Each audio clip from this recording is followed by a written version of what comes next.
এই সংসারে জয়লাভ করার জন্য, সাফল্য লাভের জন্য শক্তি, ধৈর্য, সাহস, মিত্রদের সঙ্গ, এই সব ছাড়া আর কি আছে যা অত্যন্ত প্রয়োজনীয়? বিশ্বাস। সত্যি কথা বলতে এই বিশ্বাস অত্যন্ত অমূল্য, কিন্তু এটা দুদিক খোলা তলোয়ারের মতো। এটা আপনাকে বলশালীও করে তুলতে পারে, শক্তিশালীও করে তুলতে পারে, আবার দুর্বলও করে তুলতে পারে। কিভাবে? যদি আপনি শুধুমাত্র অন্যের উপরে বিশ্বাস করেন যে ওনারা সবাই আমাকে সামলে নেবেন, আপনার বিশ্বাস শুধুমাত্র অন্যের উপর, আর সেই বিশ্বাসের ভিত্তিতে আপনি কর্ম করেন, তাহলে আপনি দুর্বলই হয়ে উঠবেন। কিন্তু এই বিশ্বাস যদি আপনি নিজের উপর রাখেন যে যাই হয়ে যাক না কেন, আমি নিজেকে ঠিক সামলে নেব, আমি আমার পথ বানিয়ে নেব, সব বিপদের সম্মুখীন আমি নিজে হব এবং জীবনে সামনে এগোতে থাকব, তাহলে এই বিশ্বাস আপনাকে বলশালী করবে। এবার সিদ্ধান্ত আপনার যে আপনি কি চান, এই বিশ্বাস আপনাকে বলশালী করবে নাকি দুর্বল। ভেবে দেখুন, আর আমার সাথে ভালোবেসে বলুন, রাধা রাধা। এই সংসারে সব থেকে বেশি কঠোর এবং বলশালী ধাতু হলো লৌহ, অর্থাৎ লোহা। হয়তো সেই জন্যই সকল অস্ত্র, সকল শস্ত্র, সকল বাহন যখনই এদের নির্মাণ হয়, তখন সব থেকে বেশি ব্যবহার এই লোহাকে করা হয়। এবার এই লোহার একটা বিশেষ গুণ রয়েছে, সেটা এটাই যে লোহাকে আপনি অন্য কোনো ধাতু দিয়ে কাটতে পারবেন না। লোহা দ্বারাই লোহাকে কাটা সম্ভব। এবার এটা কিভাবে সম্ভব? যে লোহাকে কাটতে হবে তাকে গরম করা হয়, যে লোহা দ্বারা কাটতে হবে সেটাকে ঠান্ডা রাখতে হয়, অর্থাৎ ঠান্ডা লোহা দ্বারা গরম লোহা কাটা হয়। এবার এই যুক্তি, তার প্রয়োগ আমাদের জীবনেও করা যেতে পারে। যদি আপনার কাছে শক্তি থাকে, যদি আপনি বুদ্ধিমান হন, আর যদি আপনার মন স্থির হয়, শান্ত হয়, তাহলে এই সংসারকে আপনি বদলাতে পারবেন। কিন্তু যদি আপনি শক্তিশালী হন, বুদ্ধিমান হন, কিন্তু আপনার মন অস্থির হয়, আপনার মন স্থির না থাকে, কোথায় কোথায় আপনি রেগে যান, তাহলে আপনি কখনোই সংসার বদলাতে পারবেন না। যদি পরিস্থিতিকে নিজের মতো গড়ে নিতে হয়, তাহলে ধৈর্য, সংযম এবং স্থিরতার শীতলতাকে আপন করে নিতে হবে। আসুন আমার সাথে ভালোবেসে বলুন, রাধা রাধা। আমি রথে যাত্রা করি, তাতে বারবার পথে থামি আর দেখি যে আমি অনুচিত দিকে যাচ্ছি না তো, আমি উচিত পথেই যাচ্ছি তো। কারণটা কি? কারণ হলো যাতে আমি পথভ্রষ্ট না হয়ে যাই। জীবনযাত্রাতেও এটাই প্রয়োজন। জীবনযাত্রায় ভোগবিলাসের পথে হারিয়ে যাওয়া খুব সহজ। বারবার থেমে আপনাকে দেখতে হবে, নিজেকে কিছু প্রশ্ন করতে হবে। আমি কি আজ সেই কর্মই করছি যেটা আমি করতে চেয়েছিলাম? আমি কি আজ সেই জীবন যাপন করছি যেমন আমি যাপন করতে চেয়েছিলাম? যদি এই প্রশ্নগুলোর উত্তর হ্যাঁ হয়, তাহলে এগোতে থাকুন, নয়তো থেমে যান এবং বিচরণ করুন। মনে রাখবেন, এই সংসার অত্যন্ত জটিল, আর এতে হারিয়ে যাওয়া অত্যন্ত সরল। সেই জন্য নিজে থেকে বারবার থামা এবং জীবন চিন্তন করা অত্যন্ত আবশ্যক। তাহলে সেটাই করুন, আর আমার সাথে ভালোবেসে বলুন, রাধা রাধা। আমরা সবাই এই সংসারে সূর্যের মতো হয়ে উঠতে চাই, সূর্যের মতো তেজস্বী, প্রকাশময়, যশস্বী। সূর্যের মধ্যে এতটাই তেজ থাকে যে সবাই তার সামনে নত হয়ে থাকে। সেই কারণেই সূর্যকে যশদানের গ্রহ বলা হয়। আমরা সবাই সূর্যের মতো উজ্জ্বল হতে চাই, কিন্তু তার জন্য সূর্যকে প্রত্যেক দিন জ্বলতে হয়। এই সংসারে শুভ ভাব, পবিত্রতা নিয়ে আসার জন্য, প্রকাশ ছড়িয়ে দেওয়ার জন্য সূর্যকে প্রত্যেক দিন অস্তও যেতে হয়, আবার উদিতও হতে হয়, প্রত্যেক দিন জ্বলতে হয়। সূর্য একদিনের জন্য অবকাশ লাভ করেন না, আর যদি অবকাশ পেতেন তাহলে সূর্যকে আর সূর্য বলা হতো না, তাই না? সেই জন্য আপনি যদি সূর্যের মতো হয়ে উঠতে চান, সেই রকম উজ্জ্বল হতে চান, তেজস্বী হতে চান, তাহলে সূর্যের মতো জ্বলতে হবে, অর্থাৎ অগাধ পরিশ্রম করতে হবে। আসুন আমার সাথে ভালোবেসে বলুন, রাধা রাধা। আমরা জীবনে চলতে চাই, সামনে এগোতে চাই, কিন্তু কখনো কখনো এমন হয় যে আমরা আমাদের লক্ষ্য দেখতেই পাই না। আমরা চিন্তিত হয়ে পড়ি, ব্যতীত হয়ে পড়ি, আমরা কিছু বুঝতেই পারি না, এই মন অশান্ত হয়ে যায়। কিন্তু যদি আপনি থেমে যান, তাহলে নিজের পথ এবং নিজের লক্ষ্য থেকে সরে যাবেন। সেই জন্য চলতে থাকুন, থামবেন না। যতদূর পারবেন চলতে থাকুন, যতদূর দৃষ্টি যাচ্ছে চলতে থাকুন। তারপরেই দেখবেন পরবর্তী পথ আপনা থেকেই আপনার সামনে আসবে। কারণ আপনার দৃষ্টির সীমা থাকতেই পারে, দৃষ্টিভঙ্গির সীমা নেই। আপনার পথের সীমারেখা থাকতেই পারে, কিন্তু সেই পথে চলার সাহসের সীমা নেই। সেই জন্য নিজেকে অসীমিত করে তুলুন। এই সীমারেখা আপনা থেকেই দূর হয়ে যাবে, লক্ষ্য নিজে থেকেই দেখতে পাবেন, আর এই মন সুপ্রসন্ন হয়ে বলবে, রাধা রাধা।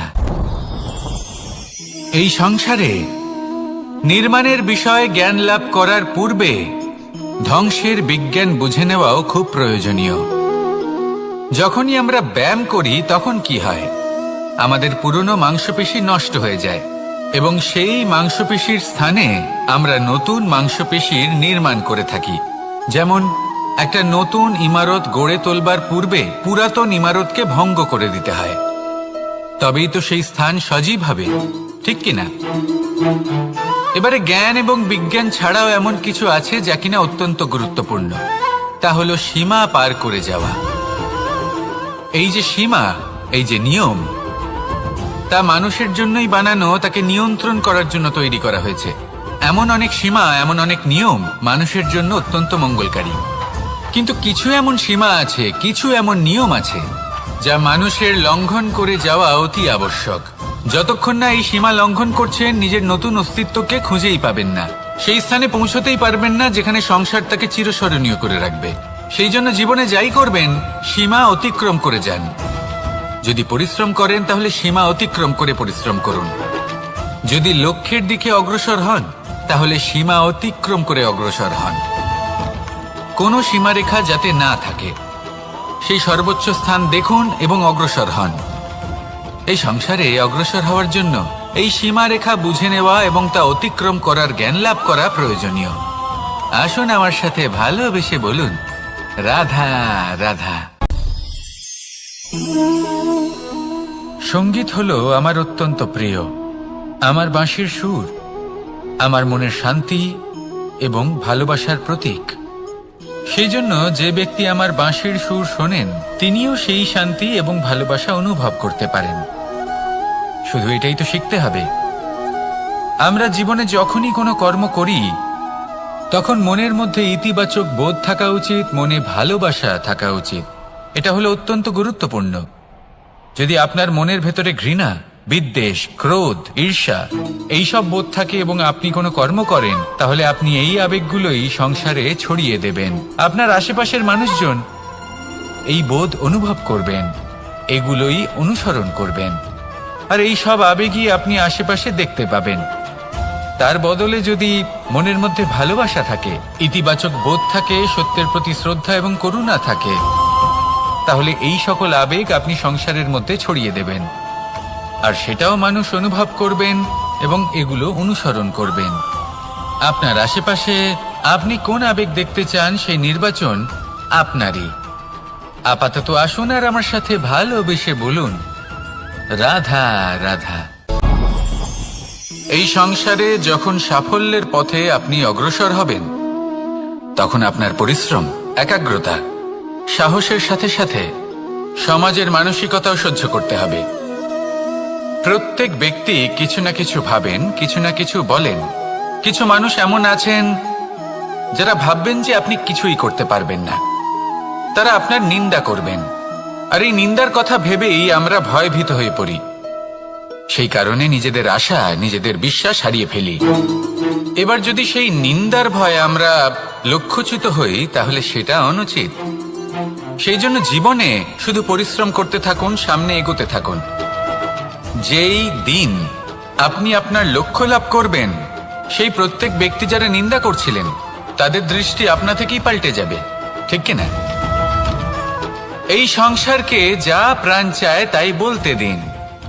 যদি আপনি কারোর কথা শুনতে চান, তাহলে নিজের অন্তরের কথা শুনুন, সেটাই আপনাকে উচিত পথে নিয়ে যাবে।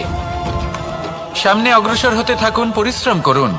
এমন একটা দিন আসবে যেদিন এই নিন্দুক ব্যক্তিরা আপনার লক্ষ্য প্রাপ্তির উদাহরণ সবাইকে দেবে।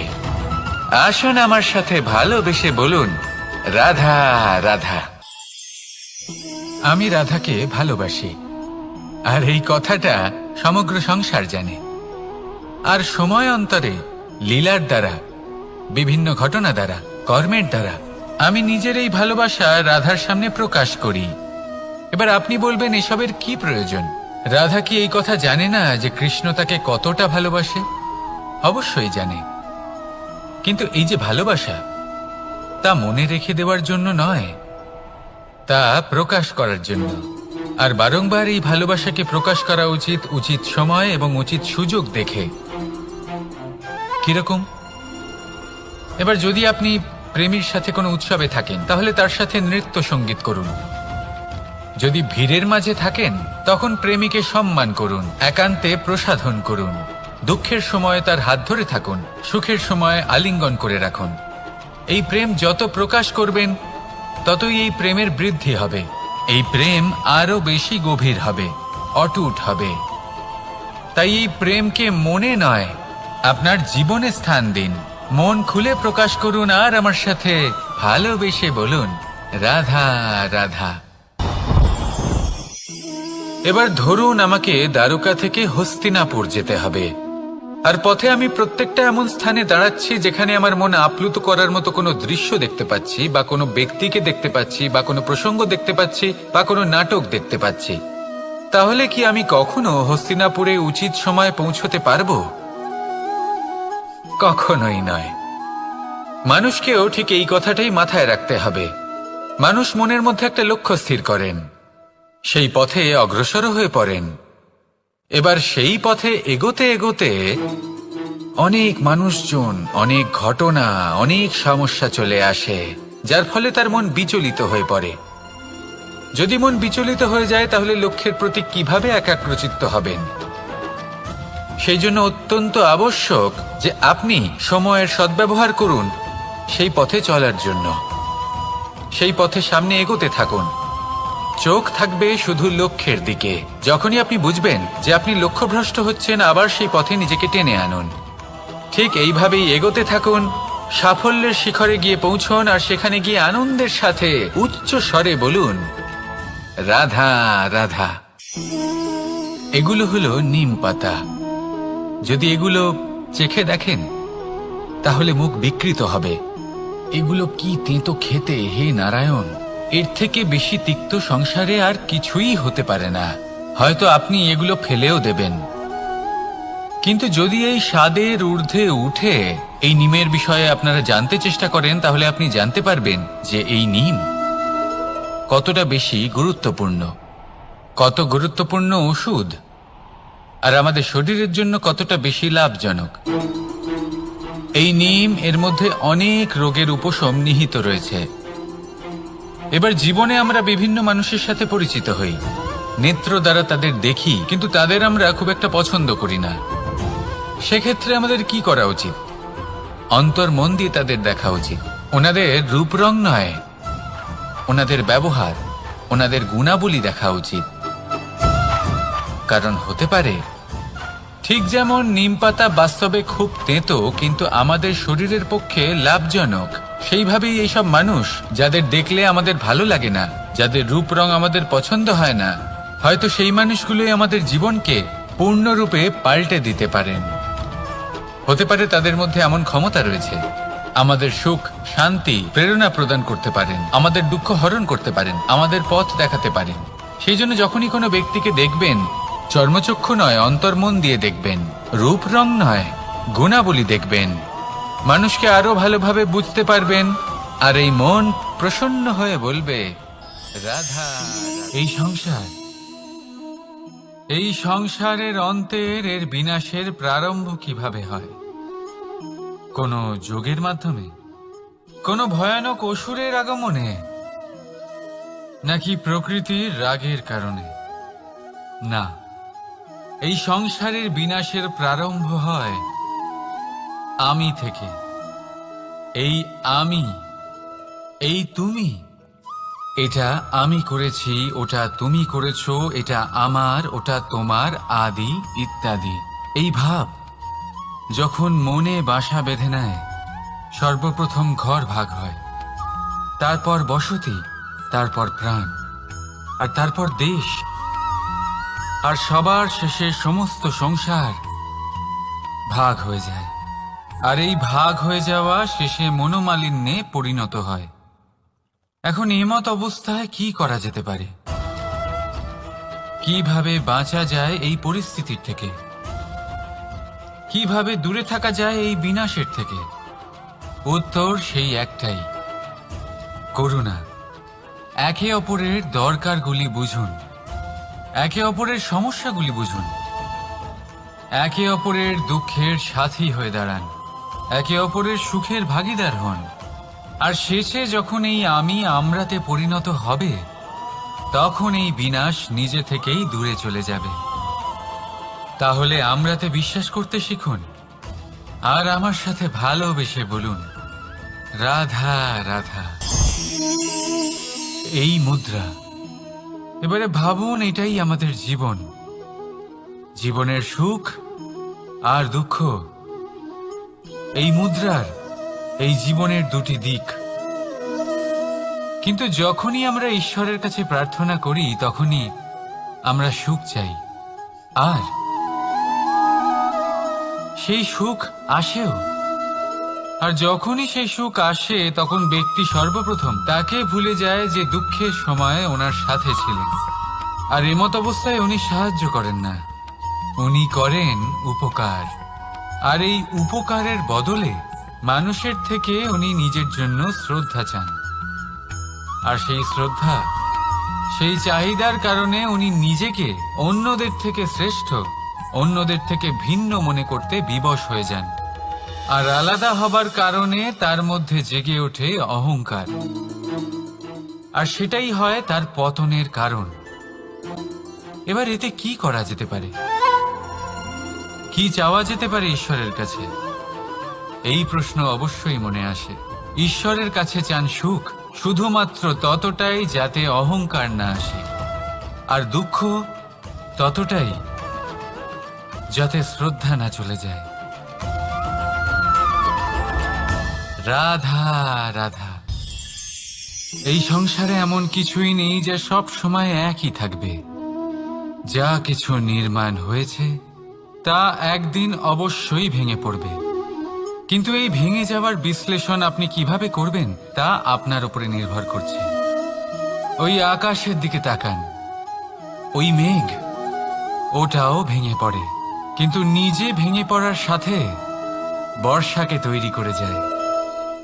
মাটির ডেলা অবশ্যই ভেঙে পড়ে, কিন্তু ব্যবহারযোগ্য মাটির রূপ নিয়ে।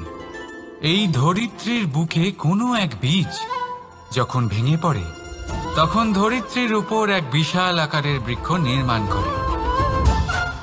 যদি জীবনে কিছু ভেঙে পড়ে, তাহলে নিরাশ হয়ে পড়বেন না, নিজের সাহস হারাবেন না। ধনাত্মক দৃষ্টিভঙ্গি দিয়ে দেখতে চেষ্টা করুন। মনে করুন, নিয়তি নিশ্চয়ই আপনার জন্য আরো ভালো কিছু ভেবে রেখেছে, যা ভবিষ্যতে আপনার প্রতীক্ষা করছে। ধনাত্মক চিন্তা ভাবনা করতে থাকুন, তারপর দেখবেন শ্রেষ্ঠ রচনা নিজেই তৈরি হবে। রাধা রাধা। চলতে থাকা, থেমে যাওয়া, বিশ্রাম নেওয়া, তারপর দম নিয়ে পুনরায় দাঁড়িয়ে পড়া, আর তারপর আবার সেই পথ চলা। এটা জীবনের অভিন্ন এক অঙ্গ, এটার থেকে আপনি পালাতে পারবেন না। কিন্তু এই অঙ্গকে আপনি নিজের জীবনে কিভাবে প্রয়োগ করবেন, কিভাবে তাকে কাজে লাগাবেন, সেই সিদ্ধান্ত আপনাকে নিতে হবে। যারা হেরে যান তারাও জীবনে থমকে যান, আবার যারা জেতেন তারাও দাঁড়িয়ে পড়েন। যারা হেরে যান তারা হাঁপিয়ে দাঁড়িয়ে পড়েন, যারা জিতে যান তারা দাঁড়িয়ে পড়েন সেই সর্বোচ্চ স্তরে পৌঁছে গিয়ে। এবার দাঁড়াতে তো আপনাকে হবেই, তা হতেই হবে। কিন্তু কখন কিভাবে দাঁড়াবেন, ক্লান্ত হয়ে নাকি সর্বোচ্চ স্তরে পৌঁছে গিয়ে, সেই সিদ্ধান্ত আপনার। অবশ্যই দাঁড়িয়ে পড়ুন, কিন্তু ক্লান্ত হয়ে নয়, কারণ আপনাকে পুনরায় দাঁড়িয়ে পড়তে হবে, পুনরায় যাত্রাপথে এগোতে হবে এবং সর্বোচ্চ স্তরে পৌঁছতেই হবে। রাধা রাধা। স্বপ্ন, আমরা জীবনে স্বপ্ন দেখতে থাকি, সেটা পূরণ করার পূর্ণ প্রয়াস করে থাকি। কিন্তু এই স্বপ্ন পূরণ না হওয়ার পরিস্থিতিতে আমরা ভেঙে পড়ি, ছিন্ন বিচ্ছিন্ন হই। আর তারপরেই বোঝা আমরা আগামী প্রজন্মের ওপর রীতিমতো চাপিয়ে দিই। আমরা এটাই মনে করি যে আমরা যেটা হতে পারিনি সেটা আমাদের সন্তান অবশ্যই হবে। আমরা যা কখনো পাইনি আমাদের সন্তান অবশ্যই তা পাবে। এটা যে অনুচিত সেটা আমরা ভাবি না, কিন্তু এটা ভুল। আর এই ভুল আমরা সকলেই করে থাকি। সন্তান প্রকৃতি আর পরমাত্মার আশীর্বাদ, ওদের ভেতরে তাদের নিজের একটা অস্তিত্ব। রাধা রাধা। এই পুকুর দেখছেন আপনি, পুকুরের জল কখনো প্রবাহিত হয় না, একই স্থানে জমে থাকে। আর সেই কারণে কিছুদিন পর ময়লা হতে শুরু করে। কিন্তু তাও আমরা একে ত্যাগ করি না, আমরা তবুও একে পুজো করি। শুধুমাত্র এই কারণে নয় যে অতীতে সে আমাদের তৃষ্ণা মিটিয়েছে, কিন্তু এই কারণেও যে যদিও বা সে ভবিষ্যতে আমাদের তৃষ্ণা না মেটায়, কিন্তু প্রয়োজন হলে আগুন অবশ্যই নেভাতে পারে। ঠিক সেই রকমই হয় আমাদের সম্পর্ক, সম্পর্ক যা আমরা বহু বছর পরিশ্রম করে তৈরি করি, যে দরকার পড়লে আমাদের সহায়ক হয় কোনো না কোনোভাবে। সেই জন্য সম্মান করতে শিখুন এই সম্পর্কগুলিকে, শিখুন এই সম্পর্কগুলিকে অটুট রাখতে। কথায় কথায় এই সম্পর্কগুলিকে ভেঙে দিতে শিখবেন না। রাধা রাধা। বিষ, এই শব্দটা শুনলেই মনে অনেক কল্পনা জন্ম নেয়। কল্পনা অসহ্যকর তিক্ততা, কল্পনা অত্যন্ত বেদনাদায়ক মৃত্যু। এবার যদি আপনাকে জিজ্ঞেস করা হয় যে সবচেয়ে বিষাক্ত বিষ কোনটা, তাহলে আপনি কি বলবেন? কেউ বলবে সর্পের বিষ, কেউ বলবে কাঁকড়া বিছের, কেউ বলবে কালকিউটের বিষ। কিন্তু না, এই সমস্ত রকম বিষ সেই বিষের সামনে টিকতে পারবে না যাকে আমরা বলে থাকি কানের মধ্যে ঢালা বিষ। শুনতে অত্যন্ত মিষ্টি, কিন্তু তিক্ততায় অত্যন্ত বিষাক্ত। পেটের মধ্যে যাওয়া এই বিষ শুধুমাত্র একটি মানুষের মৃত্যুর কারণ হয়, কেবল একটি। কিন্তু কানের মধ্যে ঢালা এই বিষ একাধিক সম্পর্কের নাশ করতে পারে। আর এটাতে সেই ব্যক্তির ভুল নেই যে আপনার কানে বিষ ভরেছে, আপনি তাকে দোষ দিতে পারেন না। এখানে দোষ আপনার নিজের, যে এই বিষকে আপনি নিজের উপরে প্রভাব ফেলতে দিয়েছেন, এই বিষকে সুযোগ দিয়েছেন আপনার ক্ষতি করতে। এটা আপনার ভুল। সেই জন্য কুমন্ত্রণায় কখনো কান দেবেন না।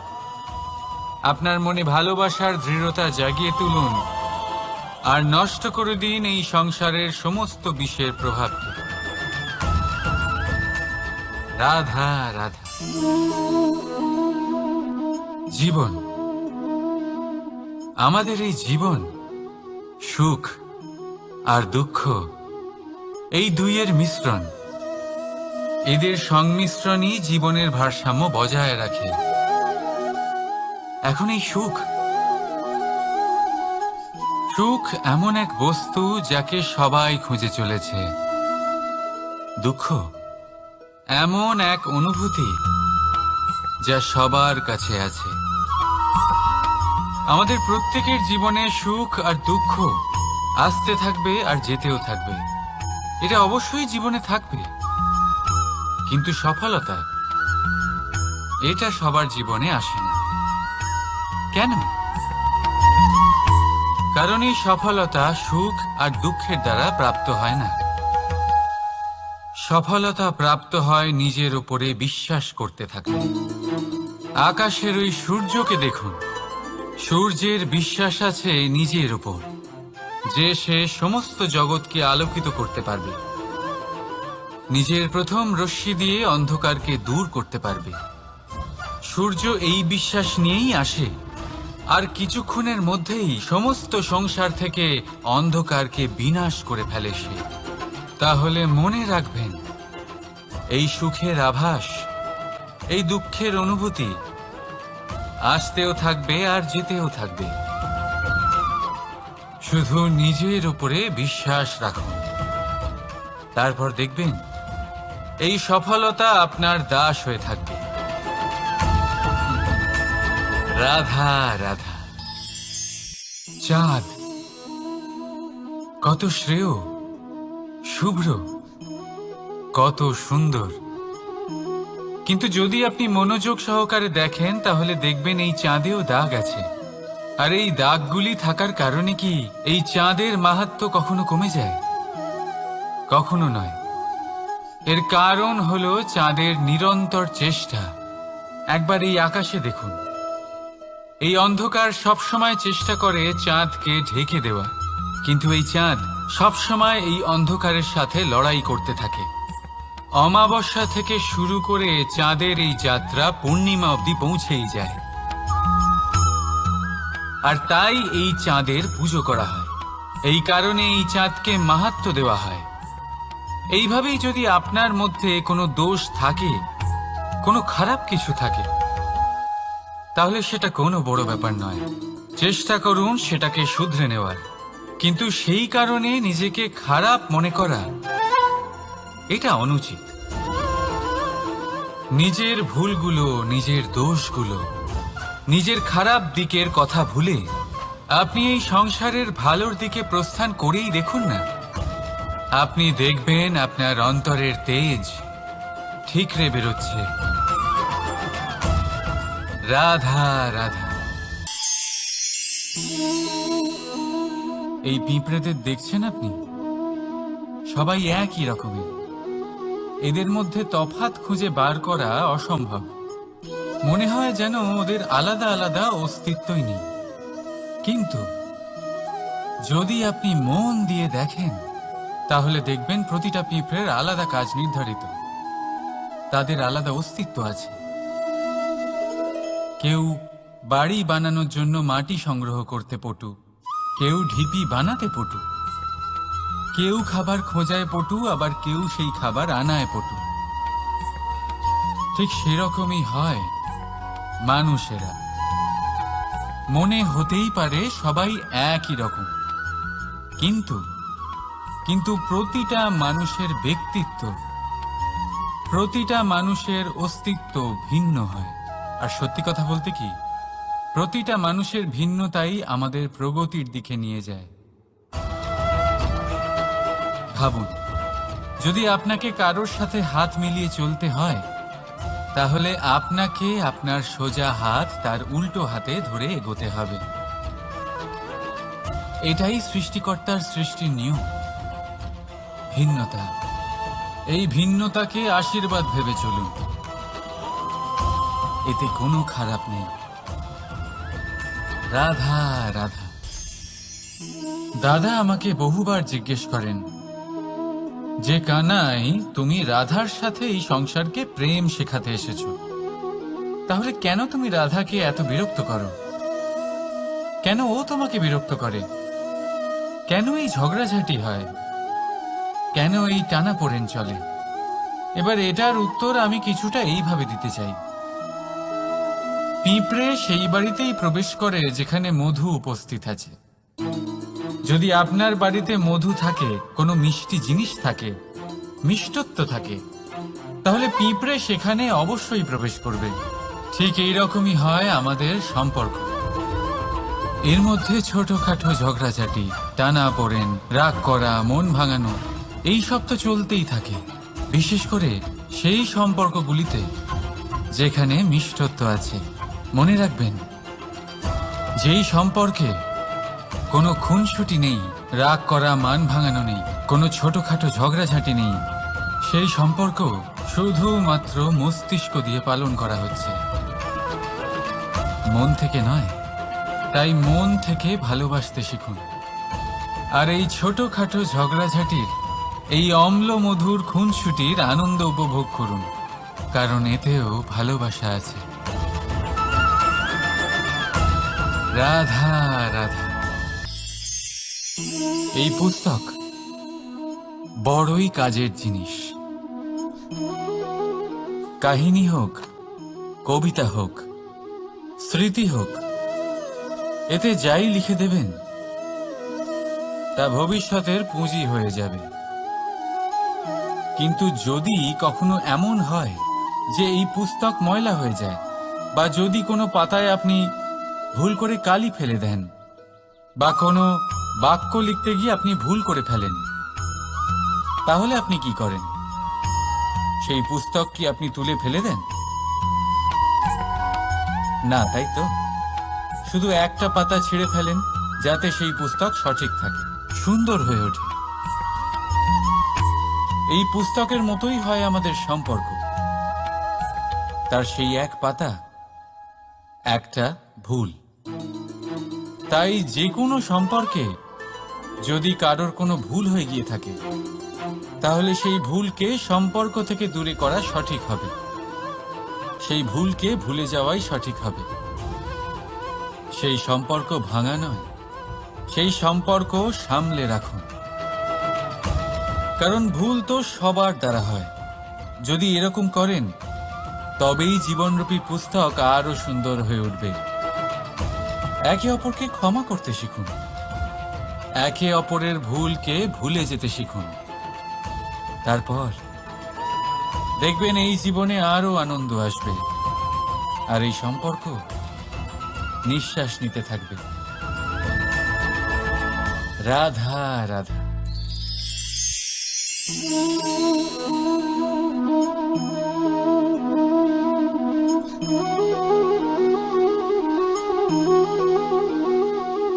আমার এই ছায়া দেখতে পাচ্ছেন আপনি? প্রকাশের স্রোত যখন মধুর আর দূরে থাকে, তখন এই ছায়া লম্বা হয়ে যায়। কিন্তু যেই প্রকাশের স্রোত মাথার উপরে চলে আসে, এই ছায়ার আকার ক্রমশ ছোট হতে থাকে। আর অন্ধকারে তো এই ছায়া বিলুপ্ত হয়ে যায়। কিছুটা এরকমই হয় আমাদের অহংকার। সুখের আগমন হলে, বৈভবের উপলব্ধিতে এটা বাড়তে থাকে। কিন্তু যেই সংকটের তাপ বেড়ে ওঠে, অহংকার ছোট হতে থাকে। আর যখন সংকটের এই অন্ধকার আমাদের চারিদিক থেকে ঘিরে ধরে, তখন এই অহংকার আমাদের ছায়ার মতোই বিলুপ্ত হয়ে যায়। নয়, এই আত্মসম্মান নয়, এ হলো অহংকার। আর অহংকার আর কিছুই নয়, শুধু পতনের দিকে প্রথম পদক্ষেপ। আর এই জীবনে পতনের দিকে নয়, প্রেমের দিকে এগিয়ে যান। আর আমার সাথে ভালোবেসে বলুন, রাধা রাধা। আপনি কি কখনো ফলে ফুলে পরিপূর্ণ বৃক্ষ দেখেছেন? তার ডালগুলো কিরকম স্বাধীনভাবে বেড়ে ওঠে। কিন্তু যদি এই ডালগুলো মূলের সাথে ঠিকভাবে যুক্ত না থাকে,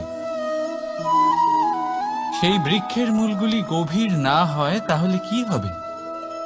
তাহলে কি সে সেই সব সুবিধা পাবে? কখনোই নয়। সেই বৃক্ষের ডাল পড়ে যাবে, সেই বৃক্ষ ভূমিষ্ঠ হয়ে যাবে। ঠিক সেইভাবেই চিন্তা ভাবনার স্বাধীনতার আনন্দ আপনি তখনই আস্বাদন করবেন যখন আপনার শিক্ষা গভীর হবে। তাই স্বাধীন থাকুন দৃষ্টিভঙ্গিতে, কিন্তু যুক্ত থাকুন শিক্ষার সাথে। রাধা রাধা। সমাজ, আমরা এই সমাজে বাস করি আর বহুবার একটা গুরুত্বপূর্ণ কথা ভুলে যাই। এই সমাজ আমরা সকলে মিলে তৈরি করি। সমস্ত সময় কাটিয়ে দিই এইটা ভাবতে ভাবতে যে এই সমাজ কি ভাববে, আমার কি করা উচিত, আমার কি ভাবা উচিত, কি পড়া উচিত, কোনটা সঠিক কোনটা ভুল। যদি আমি এটা করি তাহলে কয়েকজনের এটা মনে হবে না তো যে আমি খারাপ, যখন আমি তা নই। মনে ভয় উৎপন্ন হয় সেই কয়েকজন মানুষের জন্য। তার কারণ হলো আমরা আমাদের মনের কথা শুনতে পাই না, না শুনতে পারি, না বলতে পারি, আর না করতে পারি। সেই কয়েকজন মানুষের ভয় আমরা খারাপের বিরোধিতা করা ছেড়ে দিই। কিন্তু কখনো নিজেকে জিজ্ঞেস করুন, শেষ পর্যন্ত কারা এই কয়েকজন মানুষ? এই সংসারে প্রতিটি মানুষেরই নিজের আলাদা আলাদা ব্যক্তিত্ব আছে, আলাদা দৃষ্টিভঙ্গি আছে। তাই যদি আপনি এটা ভাবেন যে আপনি সবাইকে খুশি করতে পারবেন, তাহলে আপনি ভীষণ বড় ভুল করছেন। জীবনে কর্ম তাই করুন যাতে আপনার অন্তরাত্মা সন্তুষ্ট হয়, আর অন্তরাত্মা সন্তুষ্ট তখনই হবে যখন আপনার কর্ম শুভ হবে। তাই নিজের মনের কথা শুনে এই সংসারে শুভ কর্ম করতে থাকুন, তবেই এই সংসারের কর্মে আপনি সার্থক হবেন। রাধা রাধা। এই পাতাকে দেখুন, কত কোমল, কত শীর্ণ। যদি এর উপরে একটুও জোর খাটান বেঁকে যাবে। পাতা তো এরকমই হয়, একটু জোর খাটালেই তা বেঁকে যায় এদের নমনীয়তার জন্য। কিন্তু ওদের এই নমনীয়তার জন্য ঝড়ে বিপর্যয়ে ওরা ভেঙে পড়ার থেকে বেঁচে যায়। যদি এদের বদলে কোনো দৃঢ় বৃক্ষ হয়, তখন হাওয়ার তীব্র গতি সে সহ্য করতে পারে না, তার সম্মুখীন হতে পারে না, ভেঙে পড়ে যায় সে। ঠিক সেই রকমই হয় আমাদের সম্পর্ক। যদি এর মধ্যে সেই নমনীয়তা না থাকে, অহংকারের দৃঢ়তা থাকে, সেই সম্পর্ক নষ্ট হয়ে যায়। তাই আনুন এই নমনীয়তা আপনার সম্পর্কে, যাতে কাল যদি কোনো সমস্যা এসে দাঁড়ায় এই সম্পর্ক যেন না ভেঙে যায়। একবার ওই আকাশের দিকে তাকান, সূর্য চন্দ্রকে দেখে নত হয়ে যায়, আর আমরা তো সাধারণ মানুষ। তাই সম্পর্ক নিচু করবেন না, সম্পর্কের সামনে নত হতে শিখুন। রাধা রাধা।